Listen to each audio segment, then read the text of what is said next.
Hi guys, Varun here. So in this video, we'll see about how we can dynamically add and delete table rows in Lightning component.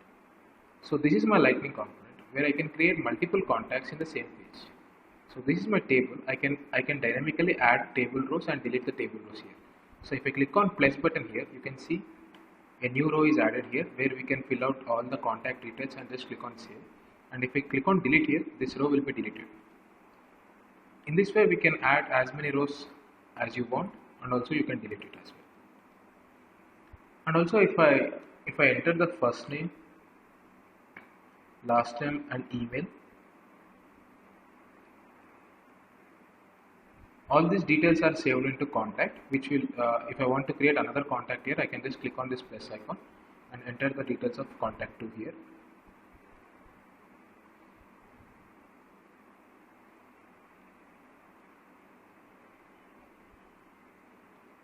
And click on save, and you can see a message called as record created successfully. And if you go to backend Salesforce instance, you can see both the two records are created. So one is Kumar test and other is the Varun Kumar. So these are the both records which we created. So this is my Lightning component. So let's build it from scratch. So first thing is I'm going to open my developer console. So here I'm going to create a new Lightning component.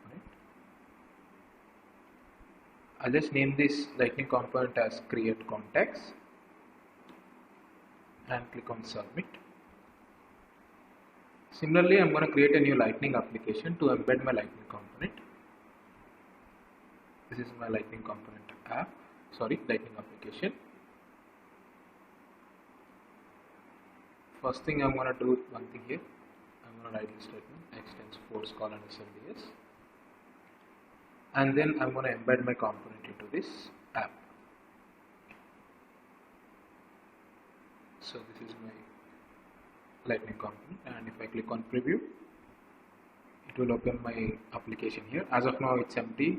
I did not add anything here, so that's the reason it's still empty. Now I'm going to do one thing here. I'll just open the respective controller file and helper file. Now it's all good. Yes. So the first thing is we'll concentrate more on UI. First thing is I'm going to take a Lightning card. So in this Lightning card, I'm going to insert a table. In this Lightning card, I'm going to insert a table. So first thing is I'll just create an attribute where we need to store our details, store our contact details. For that reason, I'm just creating an attribute. I'll just name this attribute as contacts.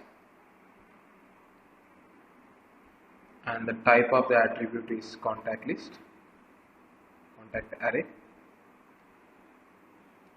Yes, that's it. So inside this Lightning card, I'm going to add a SLDS table here. You can get all the table details here in the official Lightning design system document. So I'm using this column dividers table here. So the first thing is I'll just add the table header here. That's it. I'll just add the table header.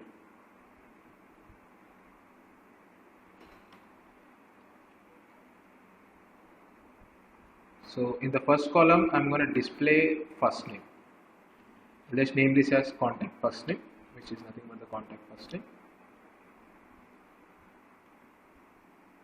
Similarly, I'm going to add another 2 columns, another maybe 3 columns. One is for last name and another is for the add icon, add button icon. So this is for the last name and this is for the email.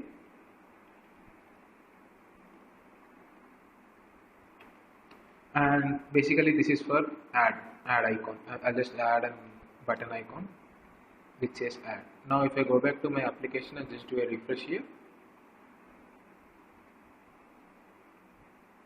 you can see my header. This is my header which has 4 columns. One is first name, last name, email and add. So instead of this text, I'm going to add a Lightning button icon here. For that, I'll just remove this add here, and inside this div I'm going to add a Lightning button icon. And for the Lightning button icon, alternate test is mandatory.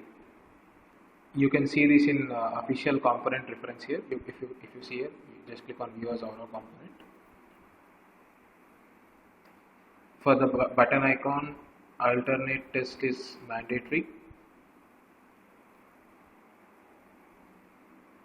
I'll just name this as add, and also I'll just select the icon name. Icon name I'm gonna give it as utility add, and on click I'm gonna call this function called as on add.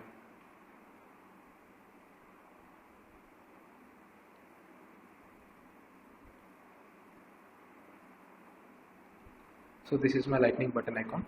Now I'll just go back to my Aura application and just do a refresh.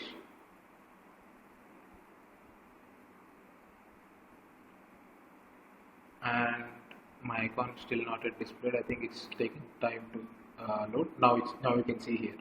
So as of now, at the page load, I have to display at least one row here. I have to display at least one row on page load. So what I'll do is I'll just add an Aura handler here, init handler, which will call whenever page loads. Value is equal to this.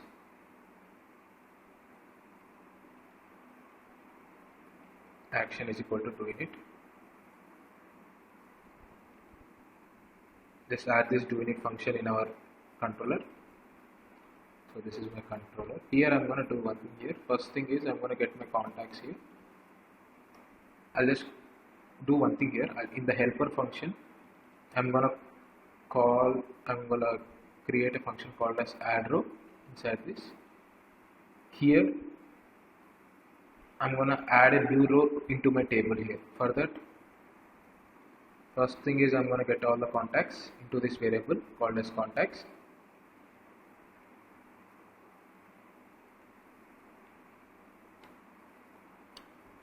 And here I'm going to push as object type is equal to contact, and push some values with some empty string. First name, initialize it with empty values, last name, and also email.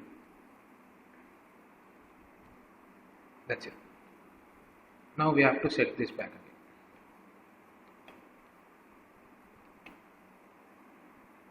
b.contacts, comma contacts.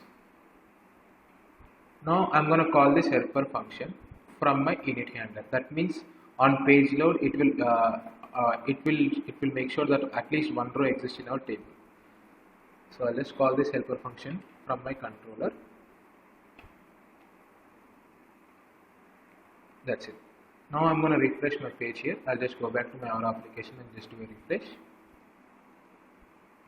It's still not showing anything here. Why? Because we did not add the table body here. So that's the reason it's still not showing anything. So for that I'm going to I'm going to add table body here. So for table body, we're going to use this syntax. So basically we are iterating this contact list in our table body. So initially on page load we are adding some null values to our contacts so that at least one record will be displayed in the table. And basically it's like an array of contacts. So I'm just iterating this array of contacts in the table body. After the table header, added the syntax for the table body. So inside this table body we have a row, and also we have to add this td tag.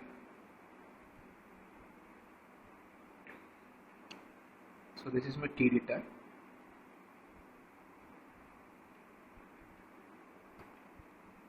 First tag is for the first name, and after the table body tag, I'm gonna add this tag called as Aura iteration. Here I'm gonna iterate my contact list.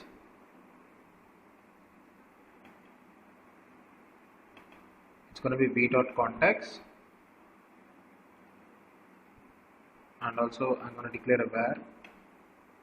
I'll just name this as con, and also I'll declare the index var. That's it. So inside this Aura iteration, I'm going to place my tr tag. So here in the first column, I'm going to display a lightning input of type is equal to text to store the first name of the contact. I'll just take lightning input of type is equal to text and label is equal to first name and value is equal to, I'm going to store this in contact variable from the current item in the iteration dot first name. That's it. Similarly, I'm going to add another three rows. I mean three TDs. One is for the last name. It's going to be last name, and another is for the email. It's going to be email. Yes, and here we have to. So as of now, I'll just make this blank. I'll just add this.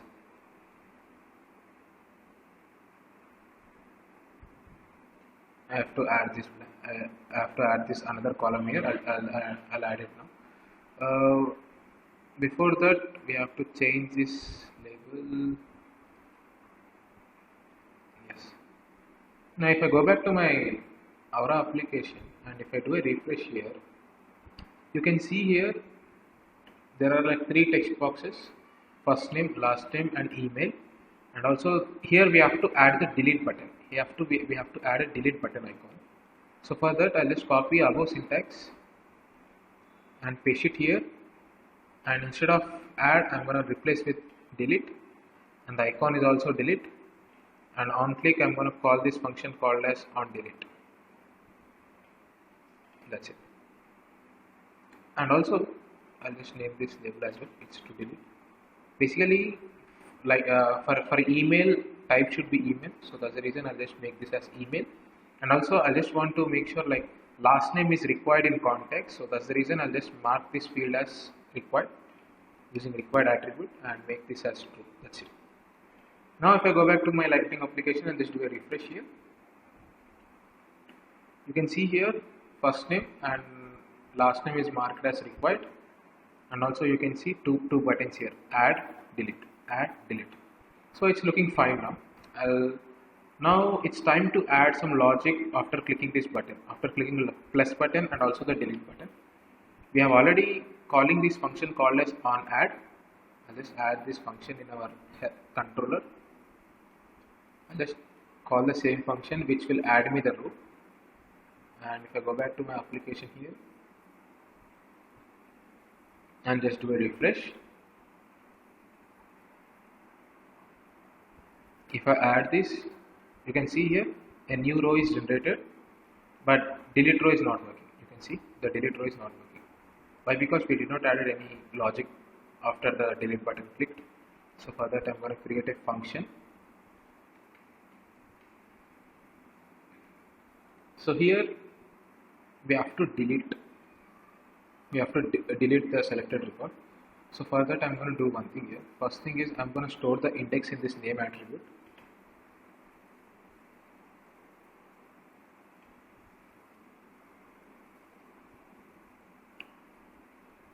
I'm storing the index value in this name attribute, and on click of this button, I need to get the index. So for that, in the controller, I'm going to declare a variable called as index. Here I'm going to make use of event dot get source of dot get dot v dot name. So which will print the index for me. For example, if I alert this statement here, and if I do a refresh in my Lightning application, this will give me the index. This will give me the index of the record. So for example, this will be the 0 index, 1 index, 2 index, and 3 index, and this will be the 4 index. If I click on delete button, I need to get the index of it. So if I click on this delete button, the index value should be 3. You can see it's printing 3. So our logic is working fine now. So now we have to remove this row from our list. We have to remove this row. We have to remove this row from our contact list. So for that, we got the index, and next thing is we need to get the contacts here. It's stored in an attribute called as v.contacts. And here I'm going to do one thing. I'll just make use of this splice. It's going to be index, comma 1. this will remove the row from the list, and again I'll just set this contact.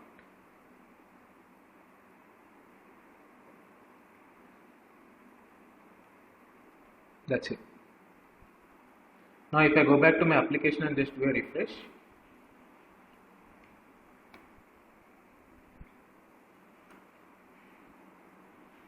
you can see here, if I click on this plus icon, it will creating a new row for me, and if I click on delete item, it's been deleted automatically.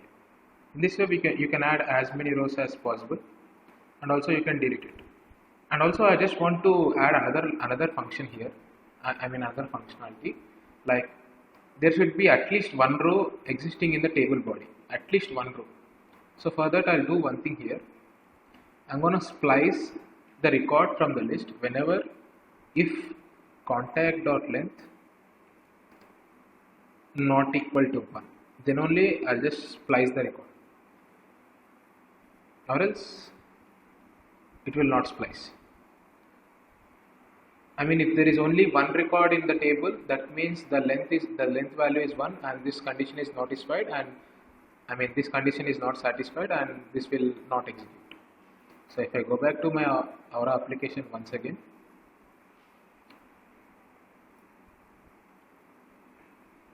yes, I'll just add 3 rows. These 3 rows can be deleted, but if there is only one row in the table, it should not delete. For example, I'll just delete all these records and have only one row. If I click on delete again, it will not delete. So logic is working fine. And also now it's time to save our contact here. So we are capturing all the details. It's time to save our contact. For that, after table, I'll just add a break statement, and inside this after the break statements, I'm going to add a button called as save, and I'll just make sure that this button is aligned absolute center. Inside this div tag, I'm going to add a lightning button.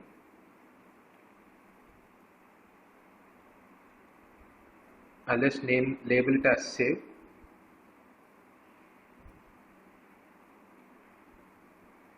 On click, I'm going to call this function called as on save, and variant I'm going to give it as brand.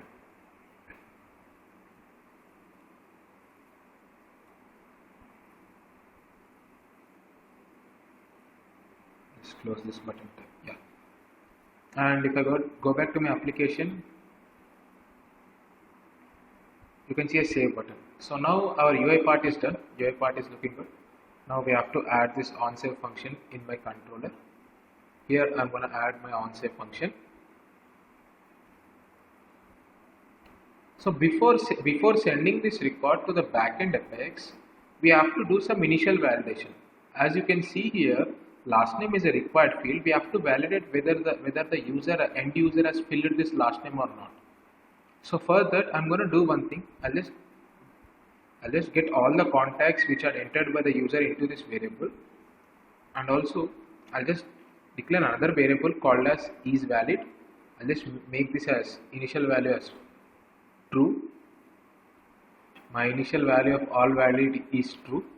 And now here I'm going to check, for example, if there are like multiple contacts here. So this will be an array. This will be a list of array. I mean, it's going to be a contact list. So here we have to check that each row last name is filled or not. So as you can see, last name is the mandatory one. Whenever you are trying to create a contact in Salesforce as well, the last name will be the mandatory one. So we have to cross check that in each row the end user has filled the last name or not. For that, we're gonna use a for loop to iterate these contacts.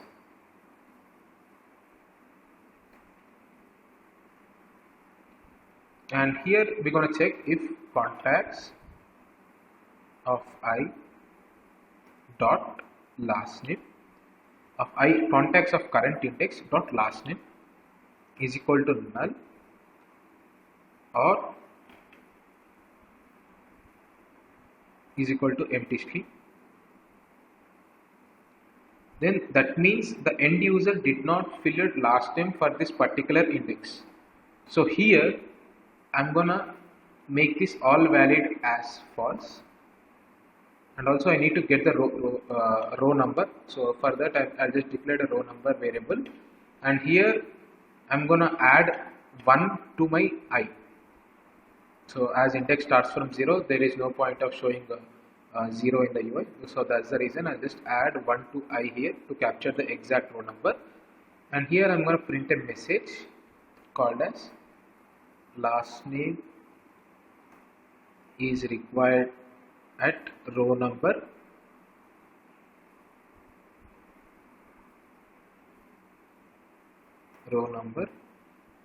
plus the row number which we are capturing. That's it. And once the alert statement is done, I'll just break it. I'll just break the for loop. And here, if all the last names, all the contact last names are filled, that means this all valid will not be false, and all valid will remain true only. If all valid is true, here we have to save the record. We have to send the record to the Apex class. Now let's check this functionality. I'll just go back to my application and do a refresh here.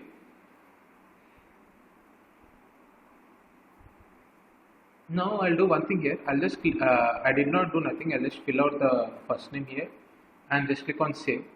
You can see here last name is required at row number 2. I'll just add another row.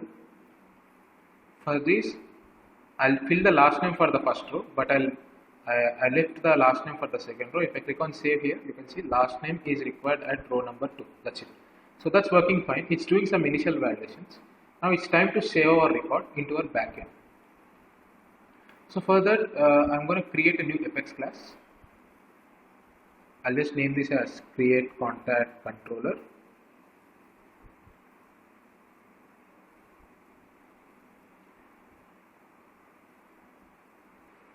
So this is my Apex class. Inside this Apex class, I'm going to add a new method.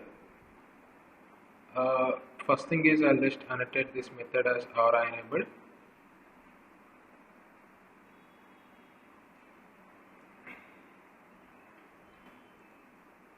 As of now, I'll just make this return type as void. I'll just name this method as save record, and it should accept one parameter, that is nothing but the list of contacts which we'll be getting from the lightning component. I'll just make this as con list, and inside this I'm going to add a try catch block.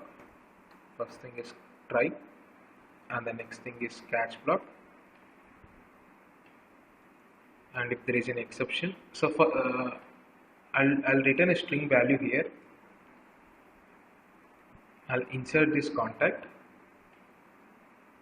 and if the contact insert is successful, then I'm returning this message record saved successfully.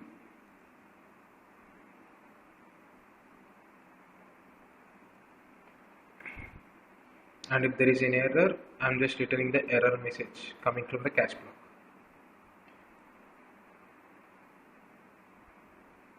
That's it. Now our Apex class is ready. Just add this as a controller in our lightning component.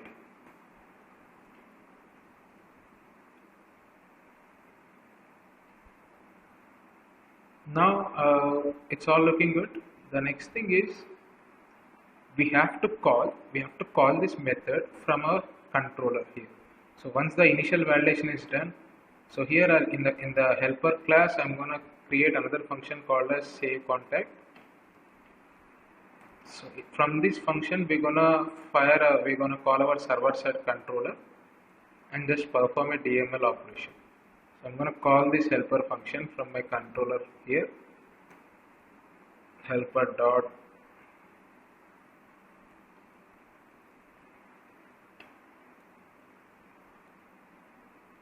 yeah. So you can get code how to call server side controller from the lightning component from this documentation. So this is the code for it. Just copy this and paste it in the helper function. Here we have to do some changes, like component CMP should be replaced with component here as well. And here first thing is we have to declare our method name. Just go back to Apex class and just copy the method name and paste it here, and also here we have to pass the parameters to the Apex class. So we have to pass contact list to this Apex class, add con list here, and for this con list we have to map our contacts attribute. That's it. And here I'm just printing the response coming from the Apex class. Now I'll just go back to my Lightning application and just do a refresh.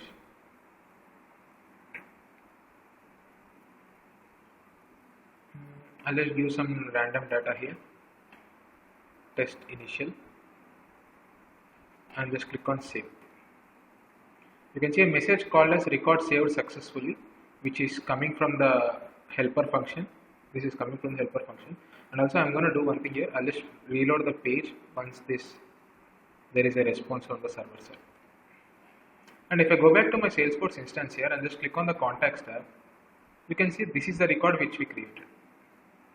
As we did not provide any email ID, the email ID is null, so that's the reason the email ID is not captured here.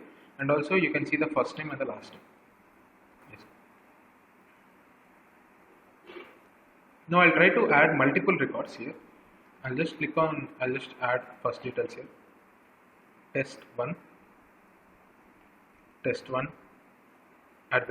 @test.com, and I'm going to add another row here. It's going to be test2, and it's going to be test2 @test.com, and just click on save. You can see a message, record saved successfully. And if I go back to my contacts here, you can see test1 and test2. These are the both records which I created, and this is the email ID which we given. So in this way we can dynamically add and delete table rows in Lightning component. And also you can improve the UI part here. For example, if you want to add any spinner, or if you want to add any toast message, so, and even if you want to add more complex validation, you can do that. So thanks for watching.